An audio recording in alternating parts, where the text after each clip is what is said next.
এই গোটেইখিনি against land জেহাদ জাতি মাটি ৰক্ষাৰ এটা প্ৰয়াস আৰু প্ৰচেষ্টা অসমীয়া মানুহে বা আমাৰ ভাৰতীয় মানুহে যদি এতিয়া সজাগ নহয় 15-20 বছৰ পিছত অসম বুলি একো নাথাকিব দিজ আৰ ৰিয়েলিষ্টিক ফটোগ্ৰাফ লখিমপুৰত যেতিয়া এভিকশন হল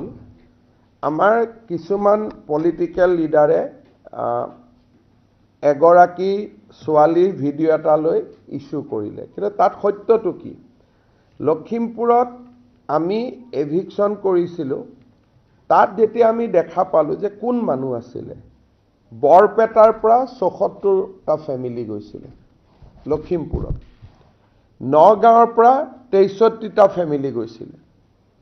লখিমপুৰৰ ওচৰতে বঙালমাৰাৰ পৰা ৩৫টা ফ্যামিলি গৈছিল গোৱালপাৰাৰ পৰা ৭টা ফ্যামিলি গৈছিল কাছাৰৰ পৰা 2টা ফ্যামিলি